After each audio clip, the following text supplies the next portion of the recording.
Sa paanan ng isang malawak na kabundukan sa lalawigan ng San Isidro ay matatagpuan ang isang maliit na baryo na napapalibutan ng luntiang palayan, ilog na malinaw ang tubig at mga punong kahoy na tila matagal nang nagbabantay sa katahimikan ng lugar.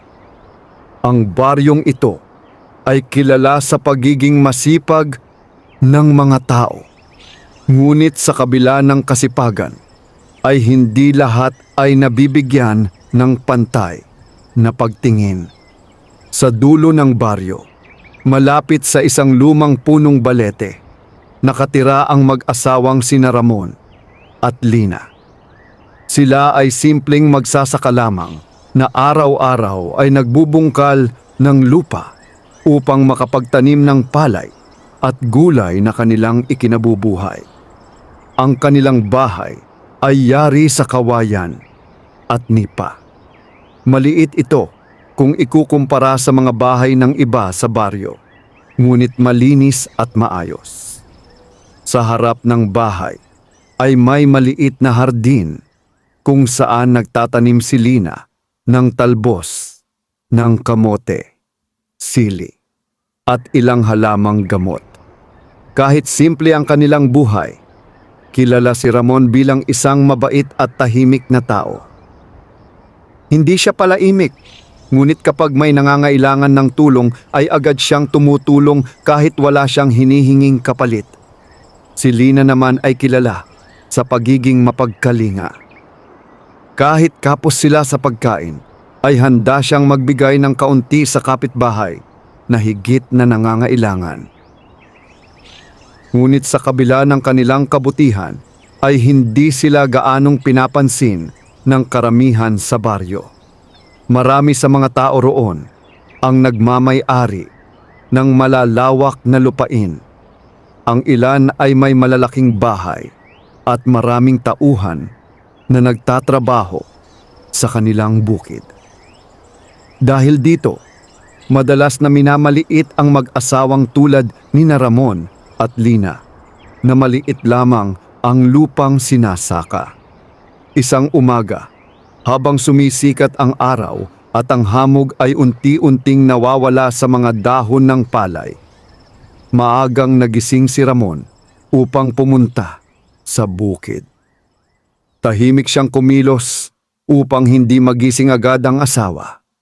Ngunit tulad ng nakasanayan ni Lina, agad din siyang nagising. "Maaga ka na naman," mahinang sabi ni Lina habang inaayos ang buhok. Ngumiti si Ramon. "Marami pang dapat linisin sa pilapil. Kung hindi ko aayusin, baka masira kapag umulan." Tumango si Lina at nagsimulang maghanda ng kanilang simpleng almusal. Kaunting kanin at tuyo lamang ang kanilang pagkain sa umagang iyon. Habang kumakain, tahimik ang paligid. Tanging huni ng mga ibon at mahinang ihip ng hangin ang maririnig. "Pasensya ka na," sabi ni Ramon habang nakatingin sa kanilang pagkain. "Bakit?" tanong ni Lina. "Ganito lang palagi ang naihahain ko sa iyo." Ngumiti si Lina at umiling. "Hindi mo kailangang mag-alala. Mas mahalaga sa akin na magkasama tayo at marangal ang ating pamumuhay." Bahagyang gumaan ang pakiramdam ni Ramon, sinabi ng asawa. Matapos kumain, ay agad siyang nagtungo sa bukid. Malayo ang kanilang sakahan, kaya kinakailangan pang maglakad ni Ramon ng halos kalahating oras. Habang naglalakad siya sa daan, ay nadaanan niya ang ilang magsasakang nag-uusap. Isa sa kanila ay si Mang Doro, isang kilalang mayamang magsasaka sa baryo. "Mang Ramon!" tawag nito na may bahagyang pangungutya sa boses. Huminto si Ramon at magalang na tumango. "Magandang umaga po." Ngumiti si Mang Doro, ngunit halatang may halong pangmamaliit. "Buhay pa ba yang maliit mong bukid?" Nagtinginan ang ibang magsasaka at bahagyang natawa. Baka mamaya ay matuyo na naman ang tanim mo. Dagdag pa ng isa. Hindi sumagot si Ramon. Sanay na siya sa ganitong mga salita. Sa halip ay magalang lamang siyang ngumiti at nagpatuloy sa paglalakad. Habang papalayo siya ay muling nagtawanan ng mga lalaki. Ngunit hindi yun narinig ni Ramon dahil mas pinili niyang ituon ang pansin sa kanyang gagawing trabaho sa bukid. Pagdating sa kanyang maliit na sakahan, ay agad niyang sinimulan ang paglilinis ng damo sa paligid ng pilapil. Ang lupa roon ay hindi kasing ganda ng lupa ng ibang bukid sa baryo. Mabato ito at madaling matuyo kapag matagal na walang ulan. Kaya doble ang hirap na kinakailangan niyang ibigay upang mapanatiling buhay ang kanyang mga tanim. Lumipas ang ilang oras at nagsimulang uminit ang araw. Ang pawis ay dumadaloy sa kanyang noo at likod, ngunit hindi siya tumitigil sa pagtatrabaho. Sa kalagitnaan ng kanyang pagyuko upang magbunot ng damo, ay may napansin siyang kakaiba. May maliit na butas sa gilid ng pilapil na tila bagong hukay. Noong una ay inisip niyang baka gawa lamang ito ng daga. Ngunit nang masdan niyang mabuti, ay tila kakaiba ang anyo nito. Maingat siyang lumapit at bahagyang tinapik ang lupa sa paligid. Biglang may mahinang tunog na tila may gumalaw sa loob. Napaatras si Ramon. "May hayop kaya dito?" Bulong niya sa sarili. Muli siyang lumapit at sinilip ang butas. Ngunit wala siyang makita sa loob dahil madilim ito. Umiling siya at ipinagpatuloy ang kanyang trabaho. Hindi niya alam na mula sa loob ng butas ay may dalawang matang tahimik na nagmamasid sa kanya. Bandang tanghali ay dumating si Lina sa bukid upang dalhan siya ng pagkain. May dala itong maliit na basket na may lamang kanin at ginisang gulay. "Magpahinga ka muna," sabi ni Lina.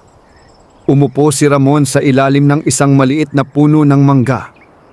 Habang kumakain sila, ay napansin ni Lina ang pagod sa mukha ng asawa. "Napakahirap ng lupa rito," sabi niya. "Kung sana ay mas mayaman tayo, baka nakabili na tayo ng mas magandang bukid." Ngumiti si Ramon. "Hindi bale, basta't nagsisikap tayo." Tahimik silang kumain habang pinagmamasdan ang kanilang palayan. Hindi man ito kalakihan, ngunit bunga ito ng kanilang sipag at tiyaga. Ngunit hindi nila alam na may isang nilalang na tahimik na nakikinig sa kanilang usapan. Sa ilalim ng pilapil, sa loob ng maliit na butas, ay nakatira ang isang duwende. Hindi ito karaniwang duwende na mapaglaro o mapangloko. Isa siyang matandang duwende na matagal nang nagbabantay sa lupaing iyon. Maraming taon na niyang pinagmamasdan ang mga taong nagtatanim sa lugar. Nakikita niya ang kasipagan ng ilan at ang kasakiman ng iba. Ngunit sa lahat ng kanyang nakita, ay kakaiba ang mag-asawang sina Ramon at Lina. Hindi sila mayaman. Hindi rin sila kilala sa baryo. Ngunit malinaw sa duwende ang kanilang kabutihan. Habang pinagmamasdan niya ang mag-asawa, ay napangiti siya ng bahagya. Sa kanyang maliit na tinig ay mahinang sinabi niya, "Matagal na akong naghahanap ng taong tunay na mabuti ang puso." Sa sandaling iyon ay tila may nabubuong plano sa isip ng mahiwagang nilalang. Isang plano na magbabago sa kapalaran ng mag-asawang matagal nang minamaliit ng karamihan. Ngunit hindi pa iyon ang tamang oras. Ngayon ay mananatili muna siyang tahimik na nagmamasid dahil alam niyang darating ang araw na kakailanganin ng mag-asawa ang tulong ng isang nilalang na matagal nang nakatira sa ilalim ng kanilang lupa. At kapag dumating ang araw na iyon, Doon magsisimula ang tunay na pagbabago sa kanilang buhay. Lumipas ang ilang araw mula nang mapansin ni Ramon ang maliit na butas sa gilid ng pilapil ng kanyang bukid. Hindi na niya iyon gaanong pinansin dahil sa dami ng gawaing kailangang tapusin araw-araw. Para sa isang magsasaka na may maliit na lupain, bawat sandali ay mahalaga upang masigurong may maani sa darating na panahon. Maagang nagising si Ramon. Kinabukasan bago pa, tuluyang sumikat ang araw. Ang paligid ng kanilang bahay ay nababalot pa ng malamig na hamog at ang hangin ay sariwa mula sa kabundukan. Tahimik siyang bumangon mula sa kanilang banig upang hindi magising si Lina. Ngunit tulad ng nakasanayan, agad ding nagmulat ng mga mata ang kanyang asawa. "Pupunta ka na naman sa bukid?" tanong ni Lina habang dahan-dahang bumabangon. "Oo," sagot ni Ramon. "Kailangan kong ayusin ang mga pilapil." Bago pa tuluyang uminit ang araw, tumango si Lina at nagsimulang maghanda ng kaunting baon para sa asawa. Habang inilalagay niya ang kanin at pritong itlog sa maliit na lalagyan, ay napansin niya ang katahimikan sa mukha ni Ramon. "May iniisip ka ba?" tanong niya. Sandaling nag-isip si Ramon bago sumagot. "May napansin akong kakaiba sa bukid nung isang araw." "Ano yon?" "May maliit na butas sa gilid ng pilapil, parang bagong hukay." Napaisip si Lina. "Baka dagalang iyon," sabi niya. "Maaring ganun nga," sagot ni Ramon. "Pero parang kakaiba ang itsura." Hindi na nila iyon pinag-usapan pa. Para sa kanila ay isa lamang iyon sa maraming maliliit na bagay na karaniwang nangyayari sa bukid. Matapos magpaalam, ay naglakad si Ramon patungo sa kanyang sakahan. Habang naglalakad siya sa makitid na daan sa pagitan ng mga palayan, ay unti-unting sumisikat ang araw sa silangan. Ang ginintuang liwanag nito ay tumatama sa mga dahon ng palay na tila kumikislap sa umaga. Sa kabila ng kagandahan ng tanawin, ay hindi mawala sa isip ni Ramon ang hirap ng kanilang kalagayan. Karamihan sa mga magsasaka sa baryo ay may malalawak na lupain at sapat na tauhan upang tumulong sa gawain. Siya ay nag-iisa lamang sa bukid at ang kanyang asawa ay tumutulong kung kailan ito may pagkakataon. Ngunit kahit ganoon, ay hindi siya nawawalan ng pag-asa. Naniniwala siya na balang araw ay gaganda rin ang kanilang buhay basta't patuloy silang magsisikap. Pagdating niya sa kanyang bukid, ay agad niyang sinimulan ang kanyang gawain. Habang inaayos niya ang pilapil ay muli niyang napansin ang maliit na butas na kanyang nakita. Ilang araw na ang nakalipas. Huminto siya sandali. Mas malinaw niya itong nakita ngayon dahil tinamaan ito ng liwanag ng araw. Lumapit siya at dahan-dahang lumuhod upang masdan ito ng mabuti. Ang butas ay tila hindi gawa ng daga. Napakalinis ng pagkakahukay nito at parang may sinadyang gumawa. Nagkunot noo si Ramon. Sa sandaling iyon ay may mahinang paggalaw mula sa loob ng butas. Bahagya siyang napaatras. Tila may kung anong gumagalaw sa loob. Naghintay siya sandali. Ngunit wala nang sumunod na galaw. "Imposible," bulong niya sa sarili. Marahil ay pagod lamang siya at nagkakamali ng akala. Ipinagpatuloy niya ang kanyang trabaho at hindi na iyon pinansin. Ngunit mula sa loob ng butas ay may isang nilalang na tahimik na nagmamasid sa kanya. Ang nilalang na iyon ay isang duwende. Maliit lamang ang kanyang katawan, halos kasinlaki ng isang hinlalaki ng tao. Ang kanyang balat ay may bahagyang kulay lupa at ang kanyang balbas ay mahaba at kulay pilak. Matagal na siyang naninirahan sa ilalim ng lupang iyon. Sa loob ng maraming taon ay nakakita siya ng iba't ibang tao na nagmay-ari at nagsaka sa lupain. May mga taong masisipag ngunit mayabang. May mga taong tamad ngunit sakim. Ngunit ngayon lamang siya nakakita ng mag-asawang tulad ni Ramon at Lina. Tahimik niyang pinagmamasdan ang lalaki habang nagtatrabaho sa ilalim ng araw. Kitang-kita niya ang pagod sa mukha ni Ramon, ngunit hindi ito tumitigil sa paggalaw ng kanyang mga kamay. Talagang kakaiba ang taong ito, bulong ng duwende. Hindi siya nagrereklamo kahit napakahirap ng kanyang ginagawa. Mula sa maliit na lagusan ng kanyang tirahan ay patuloy siyang nagmasid. Ang mga duwende ay kilala sa pagiging mapili sa mga taong kanilang tinutulungan. Hindi sila basta-basta nagpapakita sa mga tao, lalo na kung ang puso ng taong iyon ay hindi malinis. Ngunit sa paglipas ng mga araw ay lalong nakumbinsi ang duwende na ang mag-asawang ito ay karapat-dapat sa tulong.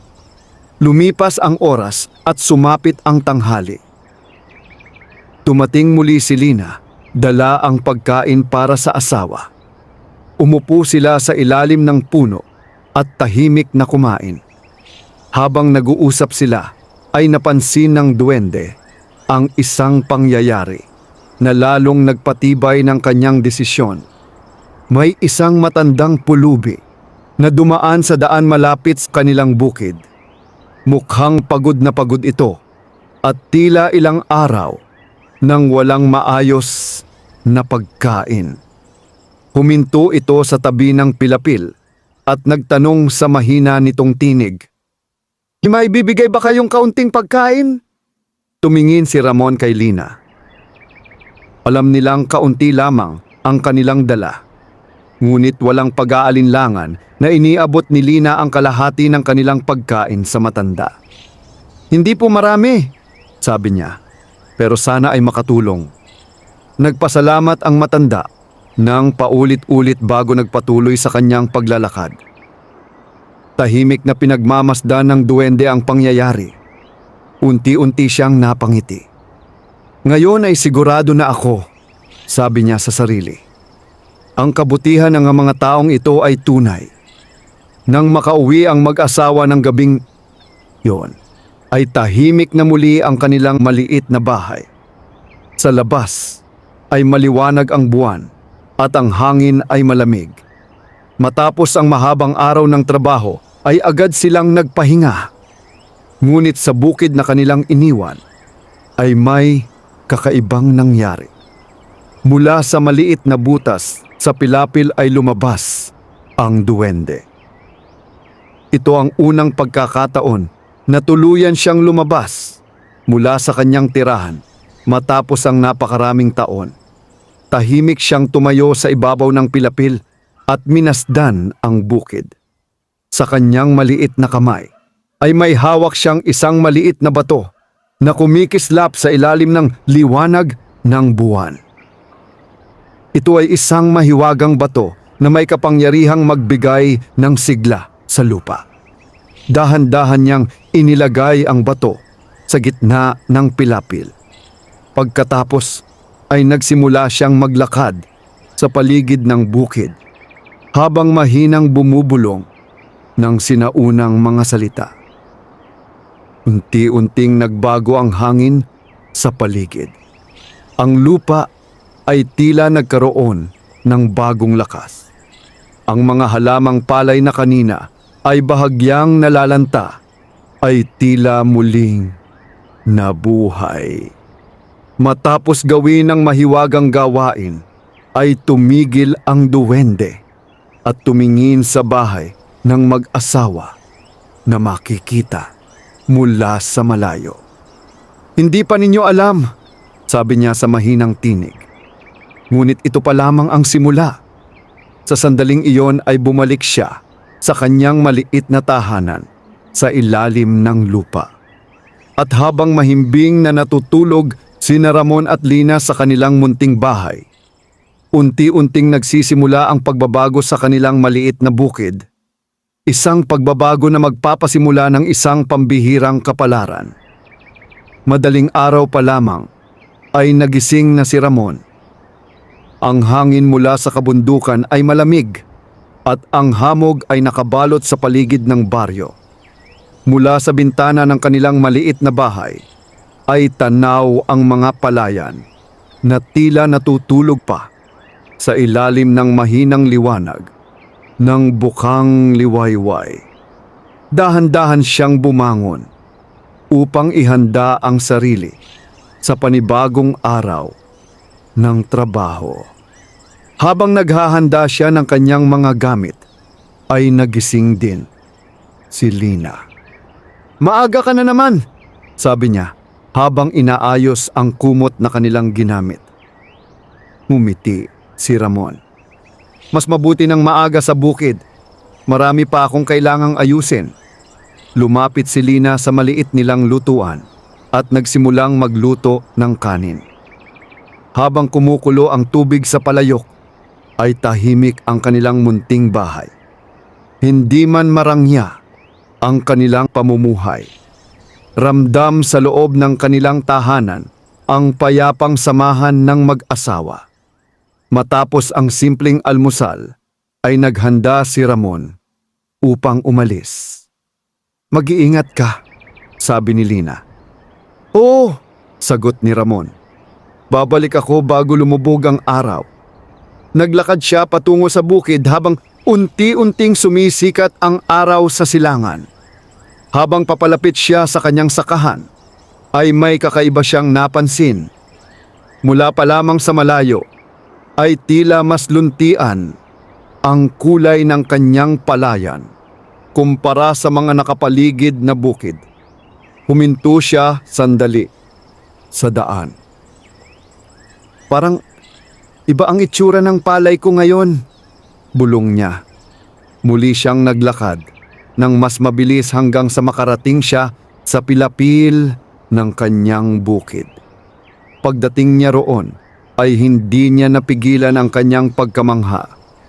Ang mga halamang palay na dati ay payat at bahagyang nalalanta ay ngayon ay mas matatayog at mas sariwa ang kulay.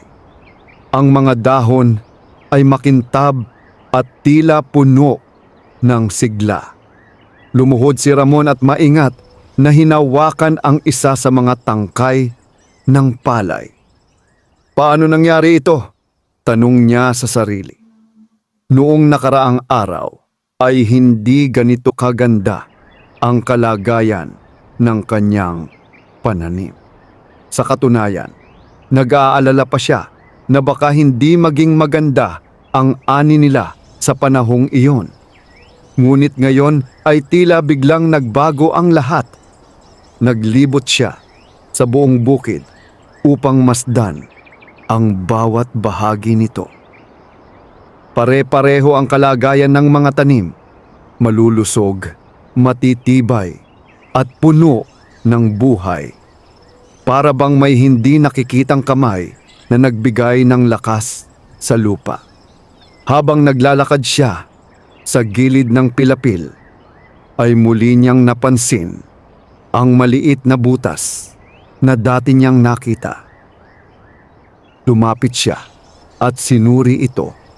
Naroon pa rin ito sa parehong lugar, ngunit may napansin siyang kakaiba. Sa tabi ng butas ay may maliit na batong kumikislap sa ilalim ng liwanag ng araw. Pinulot niya ito at tiningnan ng mabuti. Ang bato ay tila karaniwan lamang sa unang tingin, ngunit kapag tinamaan ng liwanag ay nagkakaroon ito ng kakaibang kislap.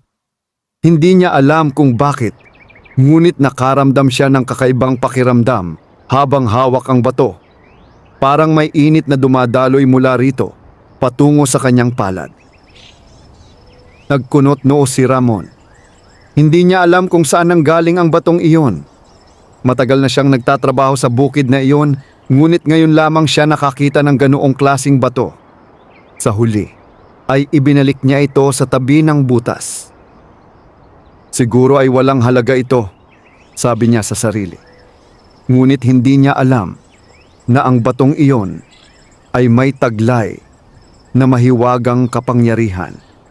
At ang butas na kanyang nakikita ay ang tahanan ng nilalang na tahimik na nagbabantay sa kanya. Sa loob ng lupa, sa maliit na silid na yari sa ugat ng mga puno at matitigas na bato, ay nakaupo ang duwende na nagmamasid sa pamamagitan ng isang maliit na siwang. Pinapanood niya si Ramon habang sinusuri nito ang bukid. Sa kanyang mukha ay makikita ang banayad ng ngiti. "Nakikita mo na ang pagbabago," bulong niya. "Ngunit hindi mo pa alam kung paano ito nagsimula." Ang duwende ay matagal nang nagtataglay ng kaalaman tungkol sa lihim ng lupa at kalikasan. Alam niya kung paano palakasin ang lupa at kung paano tulungan ang mga halaman na lumago ng mas mabilis at mas malusog. Ngunit hindi niya ibinibigay ang tulong na iyon sa kahit na sino.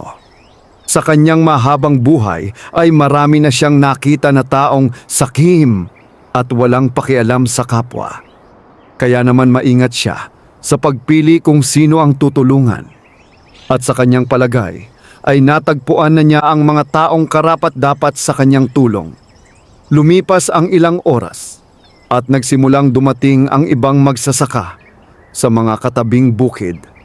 Isa sa mga unang nakapansin sa pagbabago ay si Mang Doro. Habang naglalakad siya sa pilapil ng kanyang sariling bukid, ay napansin niya ang kakaibang sigla ng mga tanim ni Ramon. Huminto siya at pinagmasdan ang palayan. "Imposible!" bulong niya. Lumapit siya upang masdan ito ng mabuti. "Ramon!" malakas niyang tawag. Lumapit si Ramon. "Opo, Mang Doro." "Anong ginawa mo sa bukid mo?" tanong nito. Nagulat si Ramon. "Wala po akong ginawang kakaiba." Tiningnan muli ni Mang Doro ang mga tanim. "Mas maganda pa ang tubo ng palay mo kaysa sa amin." Ilang magsasaka pa ang lumapit upang tingnan ang bukid ni Ramon. Nagbulungan ang mga ito habang pinagmamasdan ang mga halaman. "Hindi ba maliit lang ang lupang ito?" "Oo, pero tingnan mo ang palay. Parang mas malusog pa kaysa sa mga nasa malaking bukid." Hindi alam ni Ramon kung ano ang sasabihin. Ang totoo ay naguguluhan din siya sa nangyayari. Hindi niya inaasahan na ganito kaganda ang kalagayan ng kanyang tanim. Ngunit sa halip na magmayabang, ay nanatili siyang tahimik. "Siguro po ay sinuwerte lang," sabi niya. Ngunit ang sagot na iyon ay hindi nakumbinsi ang mga tao. Sa kanilang mga isip ay nagsimulang mabuo ang iba't ibang hinala. Habang patuloy ang usapan ng mga magsasaka, sa ibabaw ng pilapil ay tahimik na nakikinig ang duwende mula sa ilalim ng lupa. Naririnig niya ang bawat salita at alam niyang ito pa lamang ang simula ng mga pagbabagong darating. Unti-unti nang mapapansin ng buong baryo ang kakaibang pag-unlad ng bukid ng mag-asawa. At kapag dumating ang panahon na iyon, mas marami pang pagsubok ang haharapin ni Ramon at Lina. Ngunit sa lahat ng iyon ay hindi sila magiging nag-iisa. Dahil sa ilalim ng kanilang lupa ay may isang maliit na nilalang na patuloy na nagbabantay at handang tumulong sa oras na kailanganin nila. Matapos ang araw na iyon, ay mabilis na kumalat sa buong baryo ang balita tungkol sa bukid ni Ramon. Sa mga tindahan, sa daan, at kahit sa tabing ilog kung saan nag-uusap ang mga magsasaka, iisa ang paksa ng kanilang usapan. Ang maliit na bukid ng mag-asawang matagal nang minamaliit ay bigla raw naging pinakamaganda sa lugar. May ilan na humanga. May ilan na nagtaka. Ngunit mayroon ding hindi natuwa sa kanilang nakita. Isa sa mga iyon ay si Mang Doro. Matagal na siyang kilala bilang isa sa pinakamayamang magsasaka sa baryo. Malawak ang kanyang lupain at marami siyang tauhan na nagtatrabaho sa kanyang bukid. Tanay siya na siya ang hinahangaan ng mga tao, kaya hindi niya matanggap na ang isang simpleng magsasaka na tulad ni Ramon ay biglang nagkaroon ng mas magandang pananim kaysa sa kanya. Isang hapon ay nakaupo siya sa harap ng kanyang bahay kasama ang dalawa pang magsasaka na sina Lito at Ben. Hindi ako naniniwala na basta na lang gumanda ang bukid ni Ramon, sabi ni Mang Doro habang nakakunot ang noo. Baka naman may bagong pataba siyang ginamit, sagot ni Lito. Umiling si Mang Doro. Kung may ganoong pataba, bakit hindi natin alam? Tahimik sandali ang mga lalaki. Pagkaraan ay nagsalita si Ben. May narinig akong sabi-sabi sa baryo. Ano iyon? Tanong ni Mang Doro. May nagsabi na baka may natagpuan daw na mahiwagang bagay si Ramon sa bukid. Napatingin si Mang Doro kay Ben. Mahiwagang bagay? Oo, sagot ni Ben. May mga nagsasabi na baka anting-anting o kaya'y may nakatagong kayamanan sa lupa. Napaisip si Mang Doro. Hindi siya madaling maniwala sa mga ganoong kwento. Ngunit hindi rin niya maipaliwanag ang biglang pagbuti ng bukid ni Ramon. Ano man ang dahilan, mabigat niyang sabi, kailangan nating malaman. Samantala, sa maliit na bahay ni Ramon at Lina ay tahimik ang gabi. Katulad ng dati, pagod ang mag-asawa matapos ang maghapong pagtatrabaho sa bukid. Habang naghahapunan sila, ay napansin ni Lina ang kakaibang katahimikan ng asawa. May problema ba? Tanong niya. Umiling si Ramon, ngunit halatang may iniisip. Napansin mo ba? Sabi niya, na parang maraming tao ang pumupunta sa bukid natin ngayon? Oo, sagot ni Lina. Kanina habang papunta ako roon, ay may ilang magsasakang nakatingin sa palayan natin. Nagbuntong hininga si Ramon. Hindi ko alam kung bakit biglang naging ganito ang pananim natin. Hindi ba mabuti yon? Tanong ni Lina. Maganda nga, sagot niya. Pero parang may kakaiba. Hindi niya maipaliwanag ang kanyang nararamdaman. Masaya siya na gumaganda ang kanilang bukid. Ngunit sa kabilang banda, ay ramdam niya na may mga matang nagmamasid sa kanila. Kinagabihan, matapos matulog ang mag-asawa, ay tahimik muli ang paligid ng bukid. Ang buwan ay maliwanag sa kalangitan at ang hangin ay dahan-dahang umiihip sa mga dahon ng palay. Mula sa ilalim ng pilapil ay muling lumabas ang duwende. Tahimik siyang naglakad sa paligid ng bukid habang pinagmamasdan ang mga tanim. Ang kanyang mukha ay seryoso. Narinig niya ang mga usapan ng mga magsasaka sa araw na iyon. Alam niyang may mga taong nagsisimula ng maghinala. Hindi magtatagal, Bulong niya sa sarili at susubukan nilang tuklasin ang lihim ng lupang ito. Tumingin siya sa direksyon ng baryo. Sa kanyang matalas na pakiramdam, ay alam niyang may mga taong may inggit sa puso. At kapag ang inggit ay lumaki, madalas itong nagdudulot ng gulo. Lumapit siya sa maliit na bato na kanyang inilagay sa pilapil noong nakaraang gabi. Bahagya itong kumikislap sa ilalim ng liwanag ng buwan. Dahan-dahan niya itong hinawakan. Kailangan ko pang bantayan ang mag-asawang ito, sabi niya. Hindi pa tapos ang mga pagsubok na darating sa kanila. Kinabukasan ay maagang nagpunta si Ramon sa bukid tulad ng kanyang nakasanayan. Ngunit pagdating niya roon, ay may napansin siyang kakaiba. May mga bakas ng paa sa gilid ng pilapil. Tila may mga taong nagpunta roon sa gabi. Naglibot siya sa paligid upang tingnan kung may nasira sa kanyang pananim. Sa kabutihang palad ay wala naman. Ngunit hindi mawala sa isip niya ang tanong kung sino ang nagpunta sa kanyang bukid ng gabing iyon. Habang iniisip niya ito, ay may narinig siyang boses mula sa likod. Maagang maaga ka na naman, Ramon. Paglingon niya ay nakita niya si Mang Doro na nakatayo sa pilapil. Kasama nito sina Lito at Ben. Ngumiti si Ramon ng magalang. Magandang umaga po. Lumapit si Mang Doro at sinuri ang mga tanim. Talagang maganda ang tubo ng palay mo, sabi niya. Salamat po, sagot ni Ramon. Sabihin mo nga, patuloy ni Mang Doro. Ano ba ang ginawa mo sa lupa mo?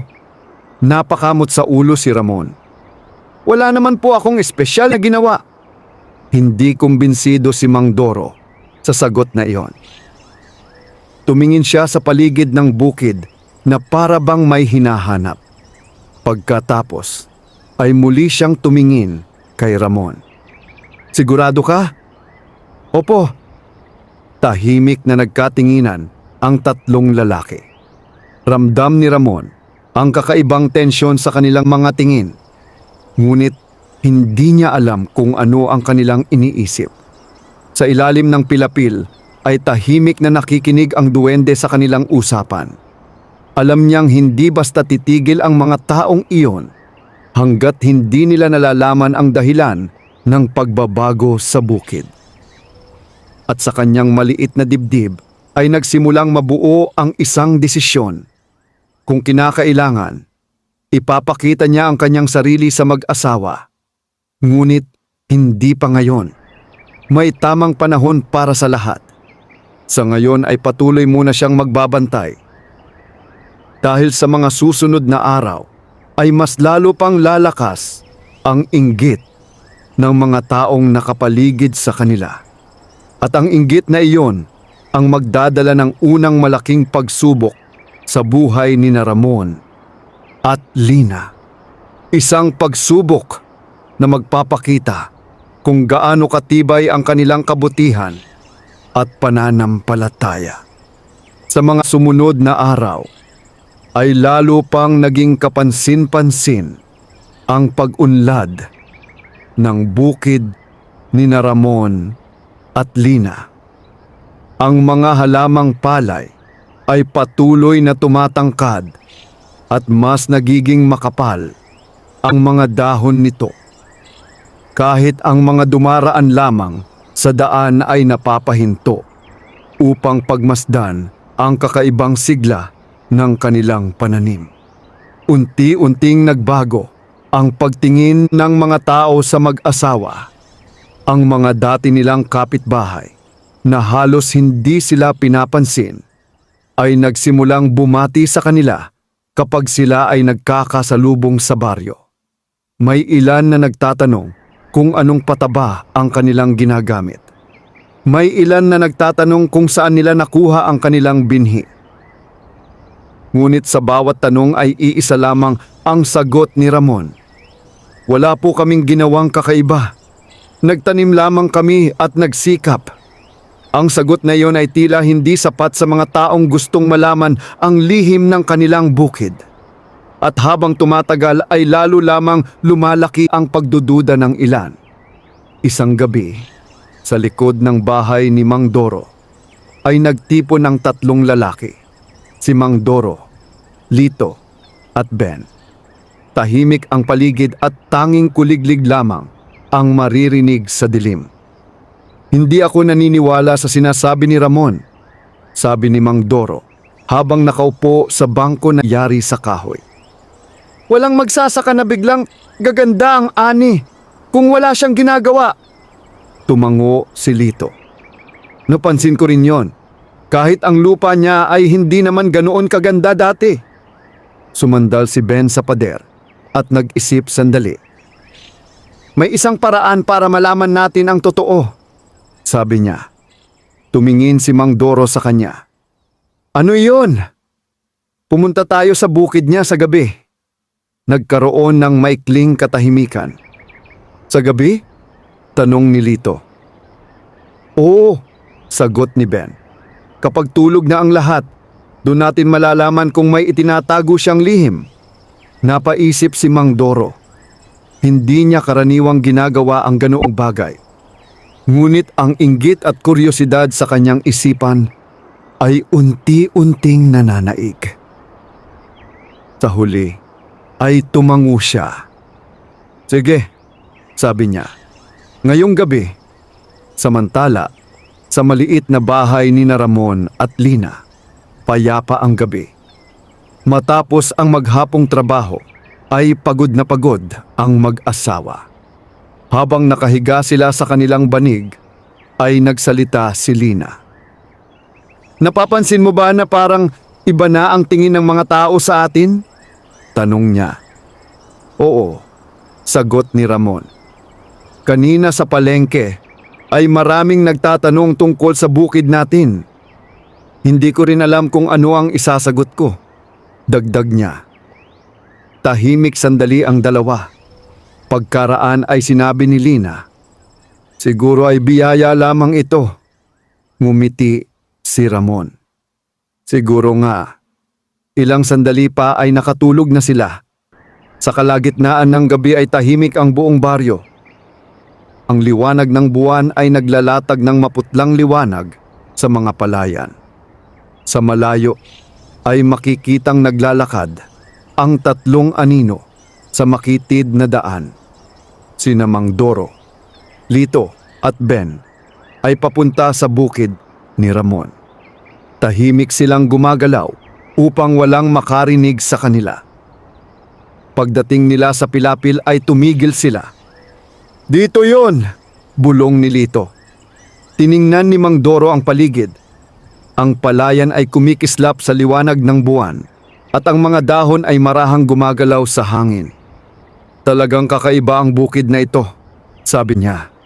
Dahan-dahan silang naglakad, papasok sa bukid. Habang ginagawa nila iyon, ay hindi nila alam na may isang nilalang na nagmamasid sa kanila mula sa ilalim ng lupa. Ang duwende. Sa kanyang maliit na tirahan ay naramdaman niya ang paglapit ng mga tao. Dahan-dahan siyang lumabas sa butas sa gilid ng pilapil at minasdan ng 3 lalaki. Sa kanyang mukha ay makikita ang bahagyang pag-aalala. Hindi maganda ang kanilang balak, bulong niya.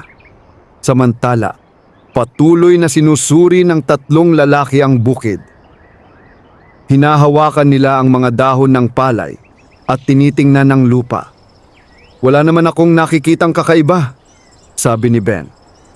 Maghanap pa tayo, sagot ni Mang Doro. Naglakad sila sa iba't ibang bahagi ng bukid hanggang sa mapunta sila sa gilid ng pilapil. Doon nila napansin ang maliit na butas sa lupa. Ano ito? Tanong ni Lito. Lumapit si Mang Doro at sinuri ito. Parang lungga ng hayop, sabi niya. Ngunit bago pa niya ito mahawakan, ay biglang umihip ang malakas na hangin. Ang mga dahon ng palay ay sabay-sabay na gumalaw at naglikha ng kakaibang ingay. Napatingin ang tatlong lalaki sa paligid. "May narinig ba kayo?" tanong ni Ben. Tahimik sandali ang paligid. Pagkatapos ay biglang gumalaw ang lupa malapit sa kanilang kinatatayuan. Napaatras sila sa gulat. "Anong nangyayari?" sabi ni Lito. Mula sa dilim ng pilapil ay may isang maliit na anino na gumalaw. Ngunit dahil sa liwanag ng buwan at sa takot na kanilang nararamdaman ay hindi nila ito malinaw na nakita.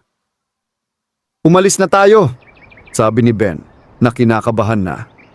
Hindi na nagdalawang isip si Mang Doro. Mabilis silang naglakad palabas ng bukid hanggang sa tuluyan silang makalayo. Matapos nilang umalis, ay muling naging tahimik ang paligid. Mula sa gilid ng pilapil ay lumabas ang duwende. Pinagmasdan niya ang direksyong tinahak ng tatlong lalaki. "Hindi sila titigil," sabi niya sa sarili. "Kapag lalo silang nabigo, lalo silang magiging mausisa." Tumingin siya sa bahay ni Ramon na makikita sa malayo. Ang ilaw sa loob ay patay na at malinaw na mahimbing ang tulog ng mag-asawa. Sa sandaling iyon ay napagtanto ng duwende na hindi na sapat ang tahimik na pagtulong lamang mula sa ilalim ng lupa.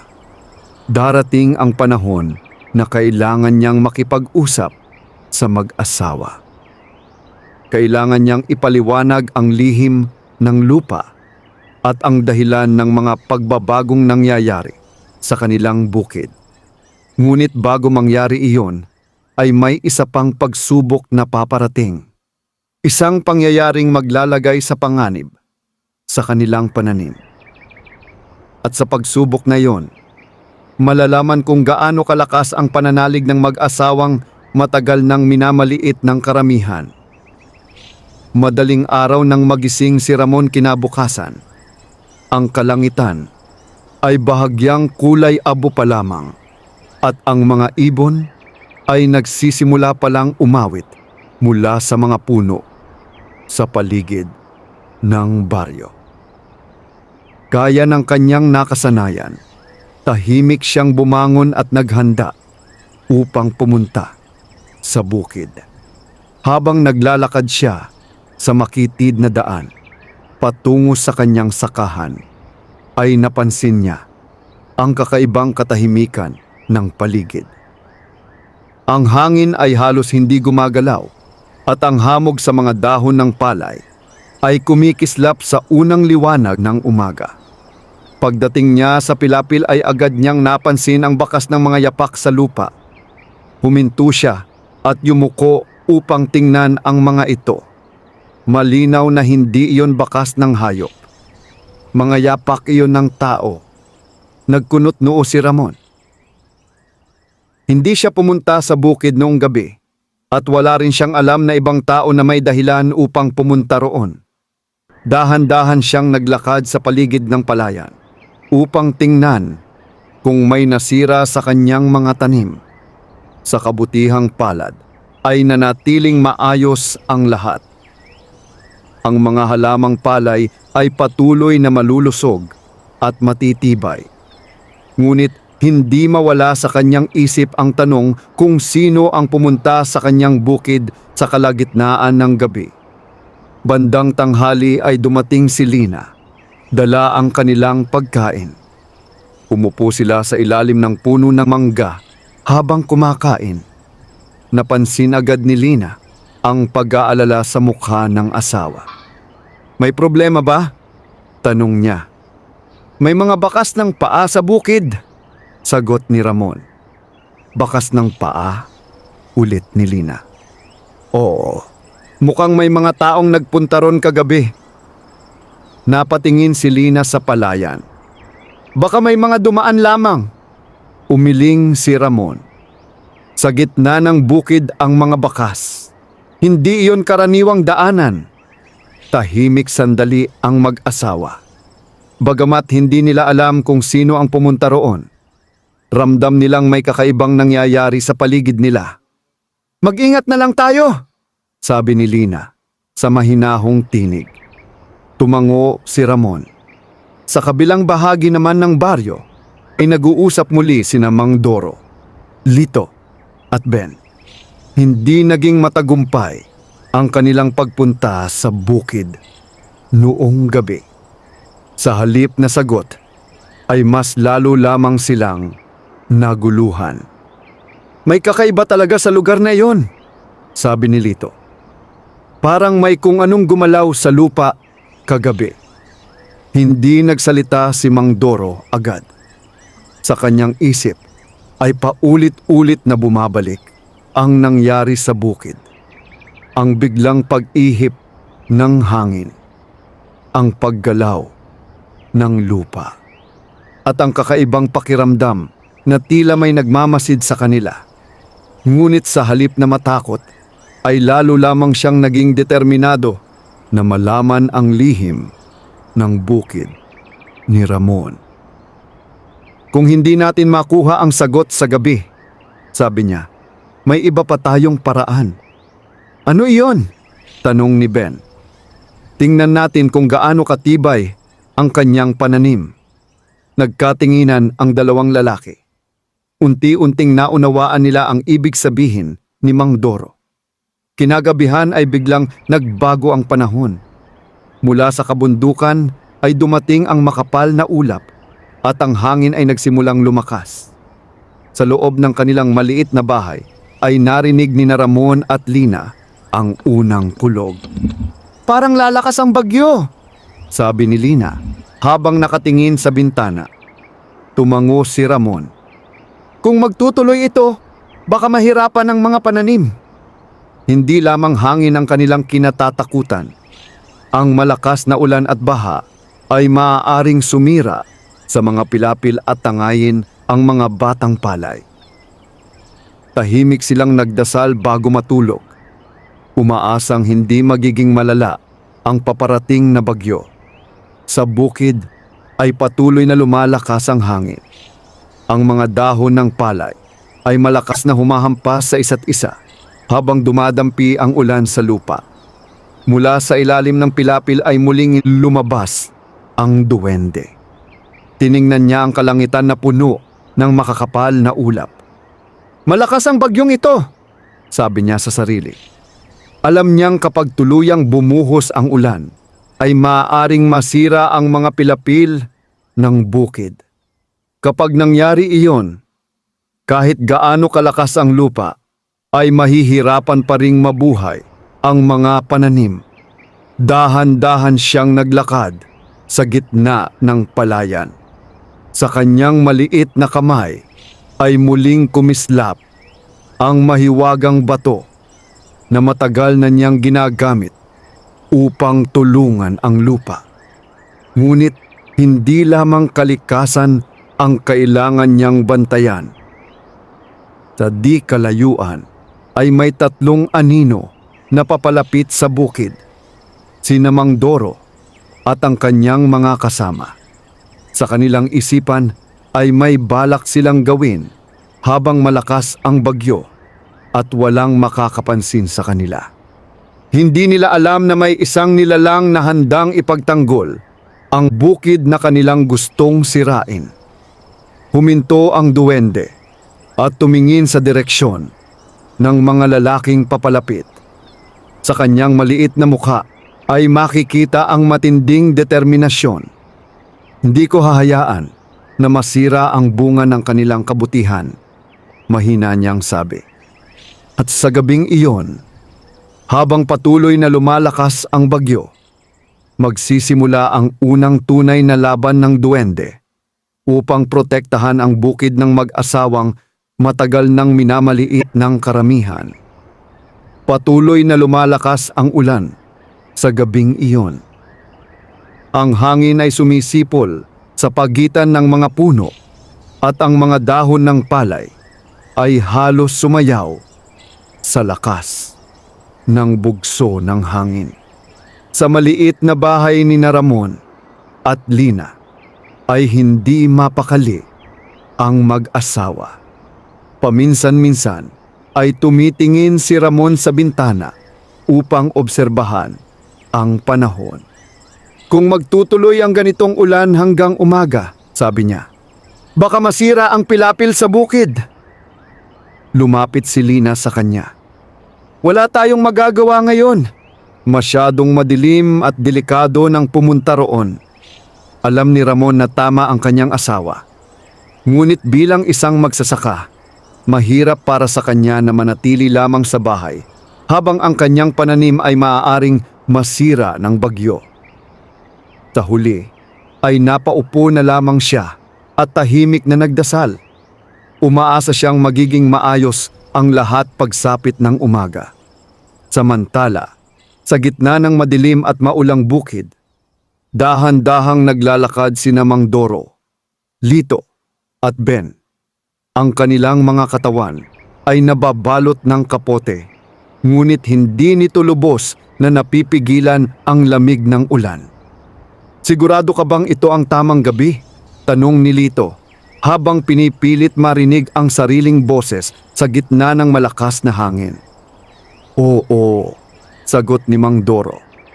Kung may makapansin man sa atin, iisipin lamang nilang tinitingnan natin ang ating mga bukid dahil sa bagyo. Ngunit ang tunay nilang balak ay iba. Plano nilang sirain ang ilang bahagi ng pilapil ng bukid ni Ramon upang mapuno ito ng tubig. Kapag nangyari iyon, malulunod ang mga batang palay at masisira ang pananim. Sa kanilang isip, kapag nangyari iyon, ay babalik sa dati ang kalagayan ni Ramon. Isang simpleng magsasakang walang maipagmamalaki. Pagdating nila sa pilapil, ay tumigil sila sandali. Ang ulan ay patuloy na bumubuhos at ang lupa ay nagsisimula ng lumambot. Dito tayo magsimula, sabi ni Mang Doro habang itinuro ang isang bahagi ng pilapil.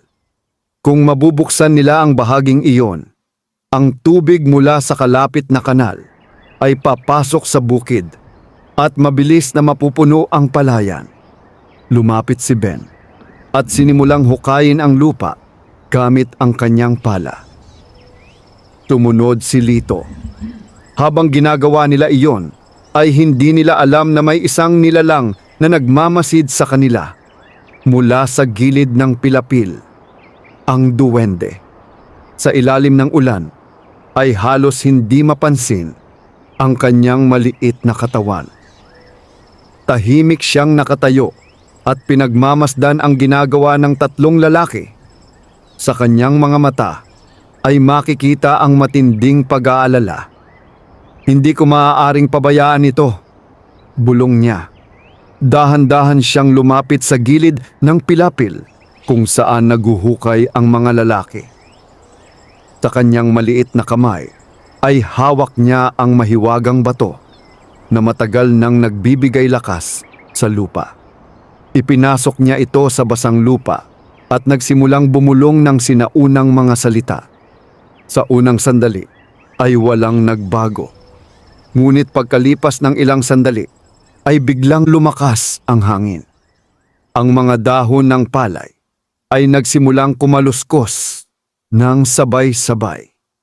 Napatingin sina Lito at Ben sa paligid. Parang lumakas ang hangin, sabi ni Lito.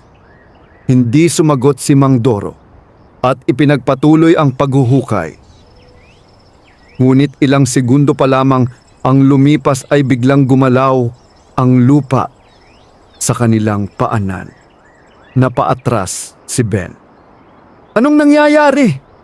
Ang bahagi ng pilapil na kanilang hinuhukay ay tila tumitigas at kusang nagsasara.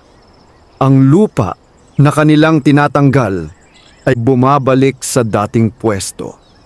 Para bang may hindi nakikitang kamay na nag-aayos muli nito. Hindi ito normal, sabi ni Lito na nagsisimula ng kabahan. Sa sandaling iyon ay may malakas na kidlat na sumilaw sa buong bukid. Sa maikling liwanag ng kidlat ay tila may nakita silang maliit na anino na nakatayo sa pilapil. isang maliit na anyo na halos kasing liit ng isang bata. "May tao ba doon?" tanong ni Ben. Ngunit bago pa nila masilip ng mabuti ang kanilang nakita, ay muling bumalik ang dilim. Biglang umihip ang napakalakas na hangin. Ang mga puno ay yumuko at ang ulan ay tila naging mas malakas. Sa gitna ng kaguluhan ay nagsimulang matakot ang tatlong lalaki. "Umalis na tayo," sabi ni Lito. Kahit si Mang Doro ay hindi na rin nagpilit. May kakaibang pakiramdam sa lugar na iyon na hindi niya maipaliwanag. Mabilis silang naglakad palayo sa bukid hanggang sa tuluyan silang mawala sa dilim ng gabi. Matapos silang umalis, ay unti-unting humina ang hangin. Ang ulan ay patuloy pa ring bumabagsak, ngunit hindi na kasing lakas ng kanina. Mula sa gilid ng pilapil ay lumabas ang duwende. Tahimik niyang tiningnan ang bahagi ng pilapil na sinubukang sirain ng mga lalaki. Sa tulong ng kanyang kapangyarihan ay muli itong naging matibay. "Hindi nila nasira ang bukid," sabi niya sa sarili. Tumingin siya sa malayo, sa direksyon ng bahay ni Ramon at Lina. Alam niyang wala pang kaalam-alam ang mag-asawa sa nangyaring pagtatangkang sirain ang kanilang pananim. Ngunit hindi siya nagalit. Sa halip ay mas lalo lamang siyang naging determinado na protektahan ang mga taong kanyang piniling tulungan. Dahil sa kanyang mahabang buhay, bihira siyang makakita ng mga taong tunay na mabuti ang puso. At hindi niya hahayaang mawala ang mga taong iyon dahil lamang sa inggit ng iba. Kinabukasan ay sumikat ang araw na tila walang nangyaring bagyo. Ang kalangitan ay malinaw at ang hangin ay sariwa. Maagang pumunta si Ramon sa bukid upang tingnan ang kalagayan ng kanyang pananim. Habang papalapit siya sa pilapila ay may kaba sa kanyang dibdib. Ngunit pagdating niya roon ay napahinto siya sa kanyang nakita. Ang kanyang palayan ay nananatiling maayos. Ang mga pilapil ay matibay at ang mga halamang palay ay patuloy na malulusog. Hindi niya alam kung paano nangyari iyon. Sa lakas ng bagyo kagabi, inaasahan niyang may nasirang bahagi ng bukid. Ngunit tila may nagbantay dito sa buong magdamag. Hindi niya alam na ang lihim na tagapagtanggol ng kanilang bukid ay patuloy na nagmamasid mula sa ilalim ng lupa. At hindi magtatagal ay darating ang araw na magkikita sila. Ang araw na tuluyang magbabago sa buhay ng mag-asawang matagal nang minamaliit ng karamihan. Matapos ang malakas na bagyong dumaan sa baryo, ay nagising ang mga tao sa isang umagang maliwanag at sariwa ang hangin. Ang mga dahon ng puno ay kumikislap sa natitirang patak ng ulan at ang lupa ay may halimuyak ng bagong simula. Maagang nagpunta si Ramon sa kanyang bukid upang tingnan kung may nasira sa kanyang pananim. Habang naglalakad siya sa makitid na daan, ay napansin niya ang ilang magsasakang abala sa pag-aayos ng kanilang mga pilapil. May ilan na mukhang nag-aalala dahil ang ibang bahagi ng kanilang bukid ay tinangay ng malakas na ulan noong gabi. Nang makarating siya sa kanyang palayan, ay agad siyang napahinto. Muli niyang tiningnan ang paligid. Ang kanyang bukid ay nananatiling maayos, ang mga pilapil ay matibay, at ang mga halamang palay ay mas lalong naging malusog matapos ang ulan. Hindi niya mapigilang mapangiti. Salamat, bulong niya habang nakatingin sa kalangitan. Hindi niya alam kung paano nangyari iyon, ngunit pakiramdam niya ay may isang biyaya na patuloy na nagbabantay sa kanilang bukid. Habang abala siya sa pag-aayos ng ilang bahagi ng pilapil, ay napansin niya muli ang maliit na butas sa lupa. Matagal na niya itong nakikita, ngunit hindi niya gaanong pinapansin. Ngunit sa pagkakataong iyon, ay tila mas malinaw ang pagkakahukay nito. Lumapit siya at lumuhod upang tingnan ng mabuti. Sa sandaling iyon ay may narinig siyang mahinang tinig. "Magandang umaga, Ramon!" Napaatras siya sa gulat. Mabilis niyang nilingon ang paligid, ngunit wala siyang nakitang ibang tao. "Magandang umaga!" muling sabi ng tinig. Sa pagkakataong ito ay nagmula ang boses mula sa maliit na butas sa lupa. Napatingin si Ramon doon, at sa kanyang malaking pagtataka ay may isang maliit na nilalang na dahan-dahang lumabas mula sa butas. Ito ay may mahabang puting balbas, maliit na sombrero na tila gawa sa dahon, at damit na kulay lupa. Ang kanyang katawan ay halos kasinlaki lamang ng isang kamay ng tao. Napaatras si Ramon at halos mawalan ng balanse. "Ano? Sino ka?" tanong niya na hindi makapaniwala sa kanyang nakikita. Ngumiti ang maliit na nilalang. "Ako ay isang duwende," mahinahon nitong sagot. Hindi agad nakapagsalita si Ramon. Sa buong buhay niya ay nakarinig na siya ng maraming kwento tungkol sa mga duwende na naninirahan sa kagubatan at sa ilalim ng lupa. Ngunit hindi niya inakala na makakakita siya ng isa sa sarili niyang mga mata. "Hindi mo kailangang matakot," sabi ng duwende. "Matagal na kitang pinagmamasdan." Dahan-dahang bumalik ang katinuan ni Ramon. Bagamat may takot pa rin sa kanyang dibdib, naramdaman niya na ang nilalang na nasa harap niya ay walang masamang balak. "Pinagmamasdan mo ako?" tanong niya. Tumango ang duwende. "Maraming taon na akong naninirahan sa ilalim ng lupang ito. Nakita ko kung paano ka nagsikap kahit maliit lamang ang iyong bukid." Napayuko si Ramon. "Ginagawa ko lamang ang dapat gawin." Ngumiti ang duwende. "Yan ang dahilan kung bakit kita piniling tulungan." Nagulat si Ramon sa kanyang narinig. "Ano ang ibig mong sabihin?"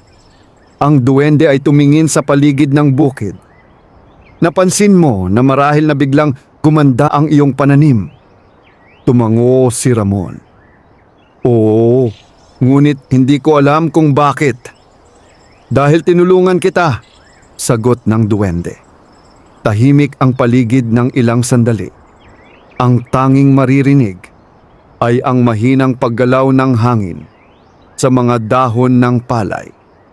Hindi pa rin makapaniwala si Ramon sa kanyang naririnig. "Ikaw, ang dahilan?" tanong niya. "Oo," sagot ng duwende. "Ibinigay ko ang aking kapangyarihan upang palakasin ang lupa sa bukid na ito." Napatingin si Ramon sa kanyang palayan. Bigla niyang naalala ang mahiwagang bato na minsan niyang nakita sa tabi ng butas. "Ang bato?" tanong niya. Tumango ang duwende. "Yun ang nagdadala ng lakas ng lupa." Unti-unting naunawaan ni Ramon ang nangyayari. Ang biglang pagbuti ng kanyang pananim, ang pagligtas ng bukid sa bagyo. Ang lahat ng iyon ay gawa ng maliit na nilalang na nasa harap niya ngayon. "Bakit mo ako tinulungan?" tanong niya. Ang duwende ay bahagyang ngumiti. dahil nakita ko ang kabutihan ng iyong puso at ng iyong asawa. Naalala ng duwende ang araw na ibinahagi ni Ramon at Lina ang kanilang pagkain sa isang gutom na matanda. Sa sandaling iyon ay alam niyang sila ang mga taong karapat-dapat tulungan. Napayuko si Ramon at nagpasalamat. Maraming salamat sa iyong tulong. Ngunit umiling ang duwende. Huwag mo akong pasalamatan agad. Nagulat si Ramon. Bakit? Dahan-dahang tumingin ang duwende sa direksyon ng baryo. Dahil hindi lahat ng tao ay matutuwa sa inyong pag-unlad. Naalala ni Ramon ang mga tanong at tingin ng ibang magsasaka. May mga taong naiinggit, patuloy ng duwende. At kapag ang inggit ay lumaki, maaari itong magdulot ng mas malaking problema. Napaisip si Ramon. Kung ganoon, ano ang dapat kong gawin? Tumingin sa kanya ang duwende. Manatili kang mabuti at tapat. Iyan ang pinakamalakas na sandata laban sa inggit at kasakiman. Tumango si Ramon. Sa sandaling iyon ay naramdaman niyang hindi na siya nag-iisa sa pagharap sa mga pagsubok na darating. Bago tuluyang bumalik sa kanyang lungga, ay nagsalita muli ang duwende. Sa tamang panahon, ay makikilala rin ng iyong asawa ang aking presensya. Ngunit bago pa makapagtanong si Ramon, ay muli nang pumasok ang duwende sa maliit na butas sa lupa. Muling naging tahimik ang paligid ng bukid. Naiwan si Ramon na nakatayo sa gitna ng kanyang palayan. Hawak ang bagong kaalaman tungkol sa lihim ng lupang kanyang sinasangasaka. At sa kanyang puso ay nagsimula ang isang bagong pag-asa. Hindi lamang para sa kanilang bukid, kundi para sa kinabukasan nilang mag-asawa. Ngunit hindi pa niya alam na ang mga susunod na araw ay magdadala ng mas mabibigat na pagsubok. Mga pagsubok na maglalagay sa kanilang kabutihan at pagkatao sa tunay na pagsubok. Tahimik na naglalakad, pauwi si Ramon mula sa bukid, habang unti-unting lumulubog ang araw sa likod ng kabundukan. Ang ginintuang liwanag ng dapit hapon ay tumatama sa mga palayan at nagbibigay sa buong baryo ng isang payapang tanawin. Ngunit sa kabila ng ganda ng paligid ay puno ng iniisip ang kanyang isipan. Ang nangyari sa bukid noong umaga ay patuloy na umiikot sa kanyang isip.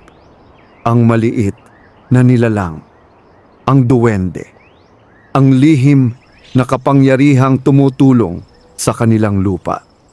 Hindi niya inakala na ang mga kwentong naririnig lamang niya noon mula sa matatanda ay magiging bahagi ng kanyang sariling buhay. Habang naglalakad siya, ay napahinto sandali at tumingin pabalik sa direksyon ng kanyang bukid. Sa unang pagkakataon, ay naramdaman niyang ang lupang iyon ay may mas malalim na kahulugan. Hindi lamang ito lugar na kanyang pinagtatrabahuhan. Ito ay isang lupang may lihim na nagbabantay. Pagdating niya sa kanilang bahay, ay abala si Lina sa paghahanda ng hapunan. Ang amoy ng bagong lutong kanin ay kumalat sa loob ng kanilang maliit na tahanan. "Maaga kang nakauwi," sabi ni Lina nang makita siya. Ngumiti si Ramon ngunit halatang may iniisip. "Natapos ko na ang mga kailangan gawin sa bukid." Umupo siya sa bangkong kawayan habang pinagmamasdan ang kanyang asawa. May gusto siyang sabihin, ngunit hindi niya alam kung paano ito sisimulan. Napansin ni Lina ang kanyang katahimikan. "Parang may gusto kang sabihin," sabi niya. Nag-atubili si Ramon sandali. May kakaiba akong nakita sa bukid ngayon. Huminto si Lina sa kanyang ginagawa at tumingin sa kanya. Ano yon? Huminga ng malalim si Ramon bago sumagot. May nakilala akong duwende. Hindi agad nagsalita si Lina. Sa halip ay tiningnan niya lamang ang asawa na parabang sinusubukang unawain ang kanyang narinig. Duwende? Mahinahon niyang ulit. Oh, sagot ni Ramon. Lumabas siya mula sa maliit na butas sa pilapil. Umupo si Lina sa tabi niya. Sigurado ka ba sa nakita mo? Tumango si Ramon. Ikinuwento niya sa akin na siya ang tumutulong sa ating lupa. Tahimik sandali si Lina. Sa baryo nila ay maraming kwento tungkol sa mga nilalang na hindi nakikita ng karaniwang tao. May mga nagsasabing ang mga ito ay nagbabantay hinihimanti sa kagubatan. May mga nagsasabing sila ang nagpoprotekta sa lupa. Ngunit bihira lamang ang mga taong nagsasabing nakita nila ang mga ito. Kung totoo iyon, sabi ni Lina, baka iyon ang dahilan kung bakit gumaganda ang ating bukid. Tumango si Ramon. Iyon din ang sinabi niya. Tahimik silang naghapunan habang iniisip ang bagong kaalaman na kanilang natuklasan. Sa kanilang mga puso ay may halong pagkamangha at pag-aalala. May sinabi pa ba siya? Tanong ni Lina. Oh, sagot ni Ramon. Sinabi niyang may mga taong naiinggit sa atin. Hindi na iyon bago para kay Lina. Napansin na rin niya ang ilang kakaibang tingin ng mga tao sa baryo sa mga nakaraang araw. Siguro ay kailangan lang nating manatiling mapagpakumbaba, sabi niya. Tumango si Ramon. Iyon din ang payo ng duwende. Samantala, sa kabilang bahagi ng baryo ay muling nag-uusap sina Mang Doro, Lito at Ben. Hindi nila nagustuhan ang nangyari noong gabi ng bagyo. Hindi nila nagawang sirain ang bukid ni Ramon. At lalo lamang silang naging mausisa sa lihim nito. May kakaiba talaga sa bukid na iyon, sabi ni Lito. Parang may nagbabantay. Hindi nagsalita si Mang Doro agad. Ngunit sa kanyang isip ay may nabubuong plano. Kung hindi natin malalaman ang lihim mula sa lupa, sabi niya sa wakas, baka makuha natin ang sagot mula kay Ramon mismo. Paano? Tanong ni Ben. Bahagyang ngumiti si Mang Doro. Kaibiganin natin siya. Nagkatinginan sina Lito at Ben. Hindi nila inaasahan ang sagot na iyon. Kapag nakuha natin ang kanyang tiwala, patuloy ni Mang Doro, malalaman din natin ang kanyang lihim. Kinagabihan ay maliwanag ang buwan sa kalangitan. Sa bukid ni Ramon ay tahimik ang paligid. Mula sa ilalim ng pilapil ay muling lumabas ang duwende. Pinagmamasdan niya ang mga tanim na marahang gumagalaw sa hangin. Alam niyang nagsimula na ang isang bagong yugto sa buhay ng mag-asawa. Alam na ngayon ni Ramon ang kanyang presensya. Ngunit alam din niyang hindi magiging madali ang mga susunod na araw.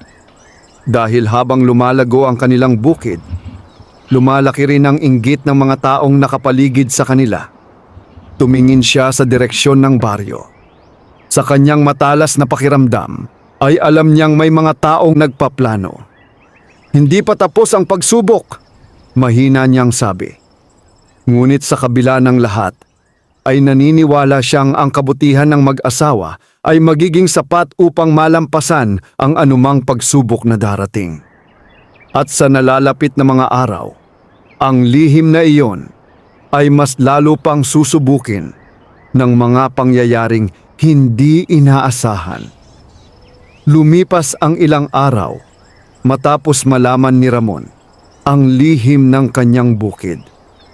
Sa mga panahong iyon ay patuloy ang kanyang trabaho tulad ng dati. Maagang paggising, mahabang oras sa ilalim ng araw at tahimik na pag-aalaga sa kanyang pananim. Ngunit ngayon ay may bagong kaalaman siyang dala. Alam niyang hindi lamang ang kanyang sipag ang dahilan kung bakit gumaganda ang kanilang bukid. May isang nilalang na tahimik na nagbabantay at tumutulong sa kanila. Gayunpaman, pinili niyang huwag ipagsabi ito sa ibang tao. Tanging si Lina lamang ang nakakaalam ng lihim. At pareho silang nagkasundo na itago muna ito. Isang umaga, habang papunta si Ramon sa bukid, ay nakita niya si Mang Doro na nakatayo sa tabi ng daan. Hindi ito karaniwang nangyayari. Noong mga nakaraang taon, ay bihira siyang kausapin ng matandang magsasaka. Ngunit ngayon ay tila naghihintay ito sa kanya. "Magandang umaga, Ramon," bati ni Mang Doro. "Magandang umaga po," magalang na sagot ni Ramon. Lumapit si Mang Doro at sabay silang naglakad patungo sa bukid. "Napansin ko na talagang maganda ang tubo ng palay mo," sabi nito. "Salamat po," sagot ni Ramon. "Siguro ay dahil sa sipag ninyo ng asawa mo." Bahagyang ngumiti si Ramon. "Ginagawa lang po namin ang aming makakaya." Tahimik sandali ang dalawa. Pagkaraan ay nagsalita muli si Mang Doro. "Alam mo, Ramon," sabi niya, "matagal na akong magsasaka sa baryong ito. Marami na akong nakita na iba't ibang paraan ng pagtatanim." Tumango si Ramon. "Ngunit ngayon lamang ako nakakita ng bukid na tulad ng sayo." Patuloy ni Mang Doro. Napatingin ito sa palayan na ngayon ay halos handa na para sa pag-aani. "Kung may natuklasan kang paraan para gumanda ang ani," sabi niya, "maganda sana kung maibabahagi mo rin sa amin." Hindi agad sumagot si Ramon. Alam niyang hindi niya maaaring sabihin ang tungkol sa duwende. Hindi iyon lihim na basta-basta maaaring ibunyag. Sa halip ay mahinahon siyang sumagot. "Wala po akong espesyal na ginawa. Nagtanim lamang po kami ng maayos at inalagaan ang lupa." Hindi nagsalita si Mang Doro, ngunit hindi rin nito itinago ang bahagyang pagdududa sa kanyang mukha. Gayunpaman, nagpatuloy silang maglakad at pinag-usapan ang iba pang bagay tungkol sa pagsasaka. Sa bukid naman, ay tahimik na nakikinig ang duwende mula sa ilalim ng pilapil. Naririnig niya ang usapan ng dalawang lalaki. Alam niyang hindi tunay ang kabaitan sa tinig ni Mang Doro. Nararamdaman niya ang inggit sa puso nito. Ngunit hindi siya agad kumilos. Sa halip ay naghintay lamang siya.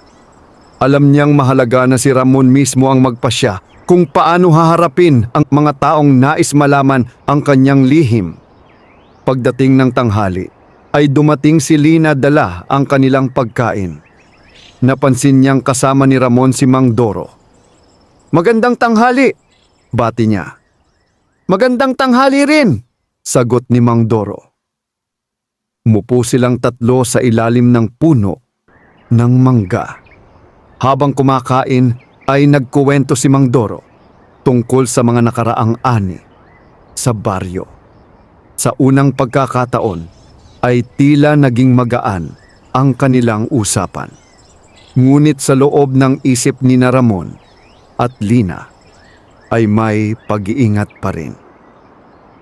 Hindi nila alam kung tunay ang pakikitungo ng matandang magsasaka. Pagkaraan ng ilang oras ay nagpaalam si Mang Doro at bumalik sa baryo. Nang makalayo na ito, ay napatingin si Lina kay Ramon. "Pakiramdam ko ay may gusto siyang malaman," sabi niya. "Oo," sagot ni Ramon. "Pero hindi ko sinabi ang tungkol sa duwende." Tumango si Lina. "Tama lamang iyon.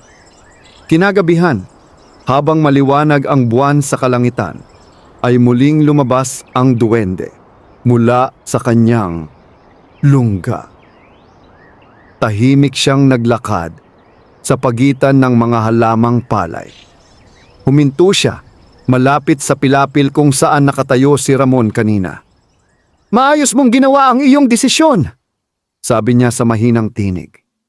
Alam niyang hindi naririnig ni Ramon ang kanyang sinabi sa sandaling iyon. Ngunit nais lamang niyang ipahayag ang kanyang paggalang sa katapatan ng magsasaka. Sa kanyang mahabang buhay, ay bihira siyang makakita ng mga taong marunong magtago ng kapangyarihan nang hindi nagiging mayabang. Tumingin siya sa kalangitan na puno ng mga bituin. Ngunit ito pa lamang ang simula, bulong niya. Dahil sa malapit na panahon ay darating ang isang pangyayari na maglalagay sa kabutihan ng mag-asawa sa mas mabigat na pagsubok. Isang pagsubok na hindi lamang tungkol sa kanilang bukid, kundi tungkol sa kanilang puso. At sa pagsubok na iyon, ay malalaman kung ang kanilang kabutihan ay mananatili kahit harapin nila ang tukso ng mas malaking kapangyarihan at kayamanan. Lumipas ang ilang linggo at tuluyan nang dumating ang panahon ng pag-aani sa bukid ni Ramon at Lina. Ang mga halamang palay ay naging kulay ginto at mabibigat ang mga uhay. Sa buong baryo ay halos wala nang mas gumanda pa sa kanilang pananim. Maraming magsasaka ang napapahinto sa gilid ng daan upang pagmasdan ang kanilang bukid.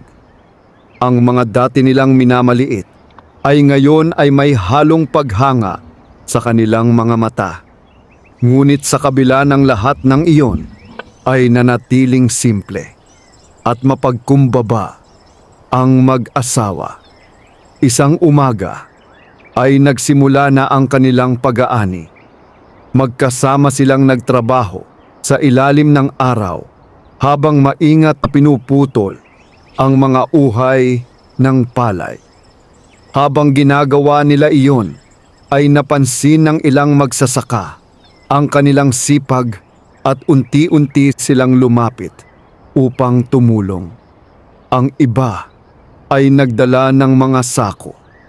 Ang iba ay tumulong sa pag-ipon ng mga ani. Hindi nagtagal ay halos kalahati ng baryo ang nakikiisa sa pag-ani. Sa kauna-unahang pagkakataon ay naranasan ni Ramon at Lina na hindi sila nag-iisa sa kanilang gawain. Habang nagpapatuloy ang pag-aani ay dumating si Mang Doro. Tahimik lamang siyang nakatayo sa gilid ng bukid at pinagmamasdan ang nangyayari. Matagal siyang hindi nagsalita. Sa kanyang isipan ay bumabalik ang lahat ng nangyari sa mga nakaraang linggo. Ang kanyang inggit, ang balak nilang sirain ang bukid ni Ramon at ang kabiguan ng kanilang plano. Ngunit habang nakikita niya ngayon ang mag-asawa na masayang nakikipagtulungan sa mga tao, ay may unti-unting nagbago sa kanyang puso. Lumapit siya kay Ramon. "Ramon!" sabi niya. Huminto si Ramon sa kanyang ginagawa at tumingin sa kanya. "Opo." Huminga ng malalim si Mang Doro. "May gusto akong aminin." Tahimik ang mga taong nakarinig sa kanilang usapan. "Hindi naging maganda ang aking pag-iisip noong mga nakaraang araw." Patuloy niya. "Nainggit ako sa iyong bukid."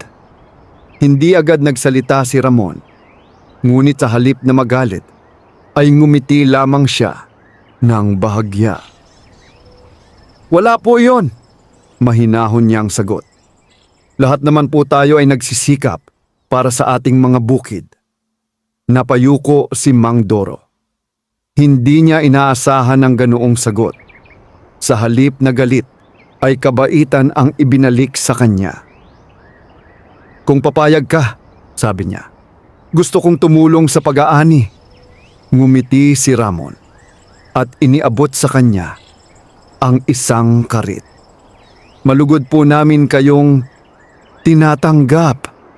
Sa araw na iyon ay naging mas masaya ang pag-aani. Ang bukid na minsang naging dahilan ng inggit ay naging lugar ng pagtutulungan. Ang mga sako ng palay ay unti-unting napuno at sa pagtatapos ng araw ay napakaraming ani ang kanilang nakuha, higit pa sa inaasahan ni Ramon at Lina. Kinagabihan ay tahimik muli ang bukid. Ang buwan ay maliwanag at ang hangin ay malamig. Mula sa ilalim ng pilapil ay lumabas ang duwende.